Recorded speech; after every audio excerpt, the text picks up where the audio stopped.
안녕하세요. 대기업의 김기동입니다. 기대했던 한국조선해양의 3분기 실적이 발표가 되었습니다.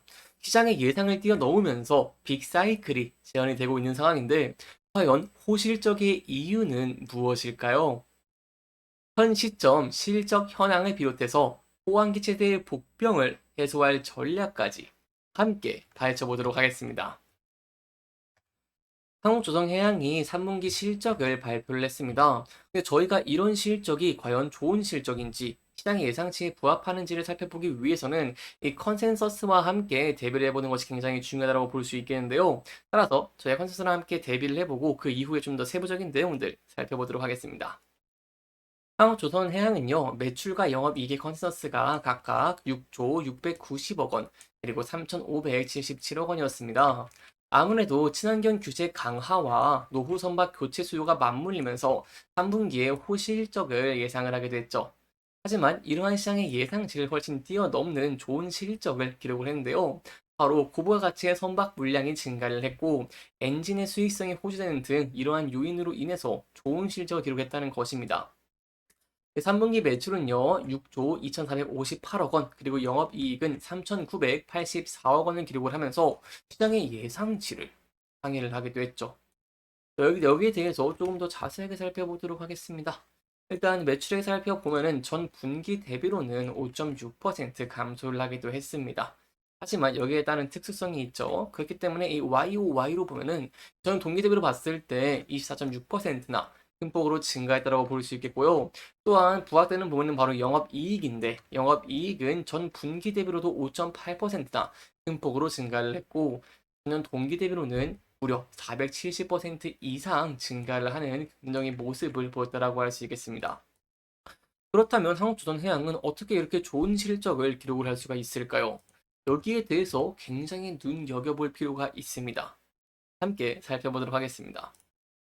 일단 3분기는요, 여름 휴가철과 엮여 있습니다. 그렇기 때문에 당연히 조업 일수가 감소를 할 수밖에 없겠죠.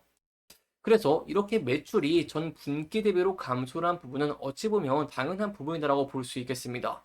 하지만 부각이 되는 부분은 일단 첫 번째로 동기 대비 24.6%나 큰 폭으로 증가를 했다는 것이고요. 영업이익이 또한 굉장히 눈에 띕니다. 영업이익은 고부가 가치의 선박 비중이 확대가 되고 생산성이 향상이 되면서 5.8%나 증가를 했다는 것입니다. 3분기 이렇게 좋은 실적 기록을 했는데 그 이후에 또 좋은 실적을 기대해 볼 수 있는 이유들이 있습니다. 왜냐하면 조선업계의 인력 부족 문제가 해결되는 모습을 보이고 있다는 것인데요. 여러분들도 많은 기사들을 접했을 것이라고 자고 보고 있습니다. 조선업계는 인력이 부족하다는 내용들이 항상 나왔었는데 이러한 인력 부족 문제가 어느 정도 해소가 된 모습을 보였고요.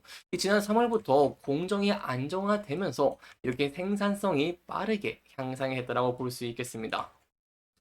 특히 현대중공업, 현대미포, 현대사모 모두 생산성을 2% 이상 초과 달성을 한 부분들은 굉장히 고무적이라고 볼 수 있겠고요.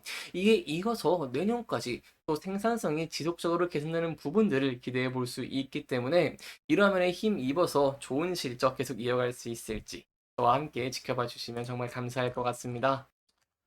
또한 눈에 띄는 포인트가 하나 더 있습니다. 우리가 좀 과거를 생각해 보면은 과거에 부진했던 실적은 바로 저가 수주 물량 때문이다라고 꼽아볼 수 있겠죠. 그런데 이런 저가 수주 물량이 굉장히 줄어들고 있습니다.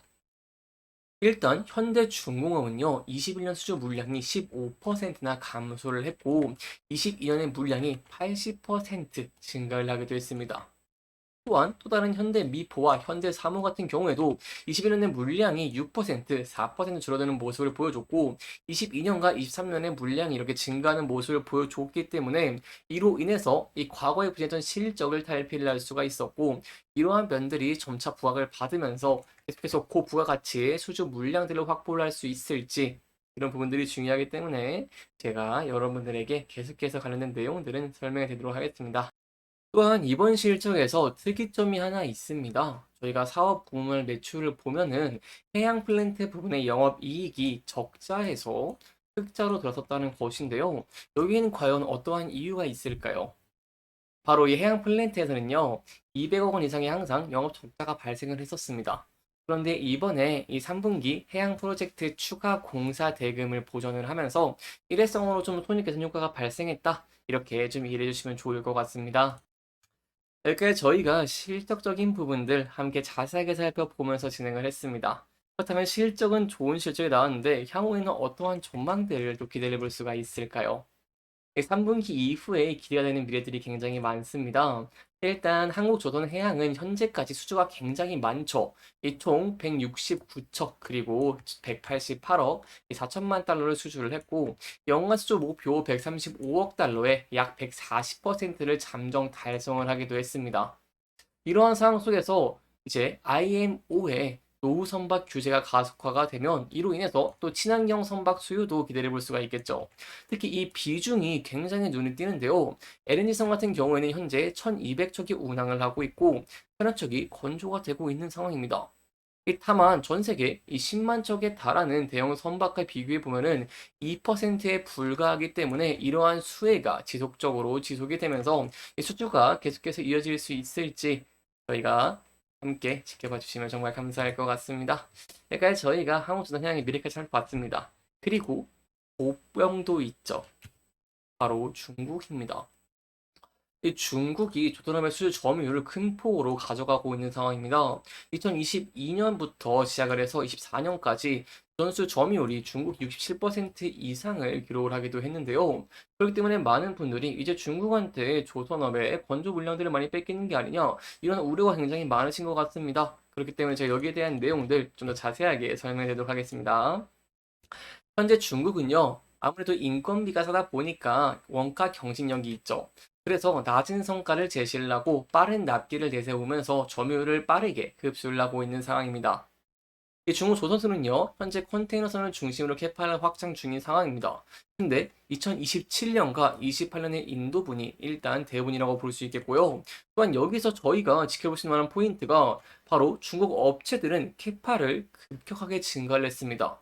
그렇게 되면은 당연히 품질 문제, 그리고 엔진과 기자재 확보라던가 인력 문제, 인력 부족 문제가 부각이 되겠죠.